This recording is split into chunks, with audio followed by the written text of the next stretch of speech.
शायद हम और आप नहीं रहेंगे मगर देखना, एक हिजाब पहनने वाली बेटी इस देश की वजीर आजम बनेगी इंशाअल्लाह ताला। वो पाकिस्तान की ज़हनियत रखता है हेमंत बिस्वा शर्मा। ओवैसी ने कहा कि उनका सपना है हिजाब पहनने वाली बेटी देश की प्रधानमंत्री बने। उनके बयान पर बवाल मचा हुआ है। बीजेपी तो हमलावर है ही, साथ ही साथ कांग्रेस सांसद इमरान मसूद ने भी बड़ा हमला बोला है और कहा कि उनका बयान दिन में तारे देखने जैसा है। इस वीडियो में हम इसी पर करेंगे बात। नमस्कार, 4 PM पर आप सभी का स्वागत है। दोस्तों, भारत एक सेकुलर देश है जहां संविधान किसी धर्म, जाति या पहनावे के आधार पर भेदभाव की इजाजत नहीं देता है। लेकिन आज देश की राजनीति एक बार फिर धर्म के चश्मे से देखी जाने लगी है। AIMIM प्रमुख असदुद्दीन ओवैसी के एक बयान ने सियासी तूफान खड़ा कर दिया है, जिसमें उन्होंने हिजाब पहनने वाली बेटी को देश का प्रधानमंत्री बनने का सपना बताया। जवाब में असम के मुख्यमंत्री हिमंता बिस्वा शर्मा और भी तमाम बीजेपी के जो नेता हैं, उनके बयान सामने आने लगे। जी हाँ, जिसने इस बहस को और भड़का दिया है। अब सवाल यह है कि क्या भारत का प्रधानमंत्री किसी एक धर्म तक सीमित हो सकता है? क्या संविधान इसकी परमिशन देता है? और क्या लोकतंत्र में सपनों पर भी पहरा लगाया जा सकता है? इसी मुद्दे पर हम आगे बात करेंगे। जी हाँ, आपको बता दें कि ऑल इंडिया मजलिस-ए-इत्तेहादुल मुस्लिमीन के राष्ट्रीय अध्यक्ष असदुद्दीन ओवैसी ने महाराष्ट्र के सोलापुर में एक रैली के दौरान कहा कि उनका सपना है कि एक दिन हिजाब पहनने वाली बेटी इस देश की प्रधानमंत्री बने। इस बयान के बाद बीजेपी और तमाम दल के नेता ओवैसी पर हमलावर हो गए। असम के मुख्यमंत्री हिमंता बिस्वा शर्मा ने कहा कि संविधान के अनुसार राष्ट्रपति कोई भी बन सकता है, लेकिन उनके अनुसार प्रधानमंत्री हमेशा हिंदू ही रहेगा। ऐसा है ना, उनके दिमाग में ट्यूबलाइट है। उनको संविधान पे वो पोत लिए हैं। संविधान में कहाँ लिखा हुआ है? वो पाकिस्तान की ज़हनियत रखता है हेमंत बिस्वा शर्मा। इसीलिए कि पाकिस्तान के संविधान में लिखा हुआ है कि एक ही समुदाय का आदमी ही देश का प्रधानमंत्री, उस देश का और प्रेसिडेंट बन सकता है। हमारे देश में बाबा साहब अम्बेडकर का संविधान जो दिया हुआ है, जो हेमंत बिस्वा शर्मा से ज्यादा दिमाग था, ज्यादा पढ़े लिखे थे। अफसोस ये है कि जो लोग संविधान को ना समझते, ना उसकी स्पिरिट को समझते, और ये देश किसी मजहब का समुदाय का नहीं है। ये देश की खूबसूरती है कि जो किसी भगवान अल्लाह को नहीं मानता उसका भी देश है ये। तो उनकी सोच छोटी है, वो छोटे दिमाग के आदमी है। इस तरह से छोटी छोटी बात करते हो। इन दोनों बयानों के बाद देश भर में बहस छिड़ गई है। दरअसल ओवैसी महाराष्ट्र के सोलापुर में एक चुनावी रैली को संबोधित कर रहे थे। इस दौरान उन्होंने पाकिस्तान के संविधान की तुलना भारतीय संविधान से की और कहा कि पाकिस्तान का संविधान हर धर्म के लोगों को समान अवसर नहीं देता है। उनके संविधान में लिखा है कि केवल एक ही धर्म का व्यक्ति देश का प्रधानमंत्री बन सकता है। ओवैसी ने आगे कहा कि लेकिन डॉक्टर भीमराव अंबेडकर का संविधान ऐसा नहीं है।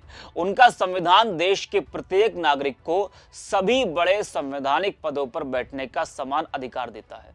देश का हर नागरिक प्रधानमंत्री से लेकर मुख्यमंत्री और मेयर के साथ तमाम बड़े पदों पर बैठ सकता है। उन्होंने कहा कि मेरा ख्वाब है कि एक दिन आएगा इस देश में जब हिजाब पहनने वाली एक बेटी देश की प्रधानमंत्री बनेगी। ओवैसी के इस बयान पर कांग्रेस सांसद इमरान मसूद ने भी पलटवार किया है। इमरान मसूद ने ओवैसी के बयान पर कहा कि ओवैसी ऐसी बातें कह रहे हैं जो असंभव है। यह दिन में तारे देखने जैसा है। वह ऐसी बातें क्यों कर रहे हैं जो संभव ही नहीं है? लोकतंत्र में सभी को अधिकार है। हिजाब पहनना या ना पहनना एक निजी मामला है। जी हाँ, ओवैसी के बयान के बाद देश की सियासत में जबरदस्त घमासान मचा हुआ है। कुछ लोग इसे धर्म के नाम पर राजनीति बताकर विरोध कर रहे हैं और बयान आते ही सोशल मीडिया से लेकर सियासी गलियारों तक बहस तेज है। सवाल उठ रहा है कि क्या किसी नागरिक का सपना देखना भी अब सियासी अपराध बन गया है? और क्या संविधान से बड़ा अब किसी नेता का निजी सोच बनती जा रही है? जी हाँ, यानी कि सवाल दोनों पर है। ओवैसी पर भी है, बीजेपी पर भी है और तमाम लोग जो ओवैसी के बयान का विरोध कर रहे हैं उन पर भी है। इसी बयान ने एक बार फिर धर्म, लोकतंत्र और समान अधिकारों पर देश भर में नई बहस छेड़ दी है। वैसे इसमें कोई दो राय नहीं कि ओवैसी राजनीति नहीं कर रहे हैं, लेकिन भारतीय संविधान के अनुसार, विपक्ष हवाला दे रहा है कि भारतीय संविधान के अनुसार देश का कोई भी नागरिक चाहे वह किसी भी धर्म, जाति या लिंग का हो। प्रधानमंत्री, राष्ट्रपति, सांसद या विधायक बन सकता है। संविधान में कहीं भी यह नहीं लिखा है कि प्रधानमंत्री किसी विशेष धर्म से ही होगा। प्रधानमंत्री बनने की योग्यता पूरी तरह से लोकतांत्रिक प्रक्रिया पर निर्भर करती है, न कि धर्म पर। भारत की लोकतांत्रिक व्यवस्था में जनता सर्वोपरि है। जनता जिसे चुनती है वही शासन करता है। यदि देश की जनता किसी मुस्लिम, सिख, ईसाई या किसी भी धर्म के व्यक्ति को अपना नेता मानती है तो संविधान उसमें कोई बाधा नहीं डालता है। उदाहरण के तौर पर भारत को एक सिख प्रधानमंत्री स्वर्गीय डॉक्टर मनमोहन सिंह मिले, मुस्लिम राष्ट्रपति डॉक्टर APJ अब्दुल कलाम और कई राज्यों में अलग अलग धर्मों के मुख्यमंत्री मिल चुके हैं। यह भारत की सेकुलरिज्म का जीवंत प्रमाण है। ओवैसी का बयान एक सपने और संभावना की बात करता है, जबकि हिमंता का बयान एक धार्मिक पहचान को राजनीति से जोड़ने जैसा लगता है। जब नेता इस तरह के बयान देते हैं तो समाज में विभाजन की भावना पैदा होती है। कुछ लोग कहते हैं कि इस देश में ऐसा कभी नहीं हो सकता, यानी कि जो ओवैसी ने बयान दिया, जो उनका सपना है। लेकिन इतिहास और संविधान दोनों ही उन्हें गलत साबित करते हैं। भारत ने बार बार दिखाया है कि यहाँ प्रतिभा, योग्यता और जनसमर्थन ही सबसे बड़ा धर्म है। भारत का संविधान सभी नागरिकों को समान अधिकार देता है। प्रधानमंत्री या राष्ट्रपति का पद किसी धर्म से बंधा नहीं है। यदि हम सच में भारत को मजबूत और एकजुट देखना चाहते हैं तो हमें संविधान की भावना को समझना और मानना होगा।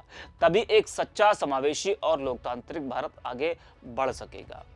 इस वीडियो में इतना है। 4 PM। अब इलेक्शन आ गया तो बोल रहे नहीं मेयर उन्हें बनेगा, मेयर इन्हें नहीं बनेगा।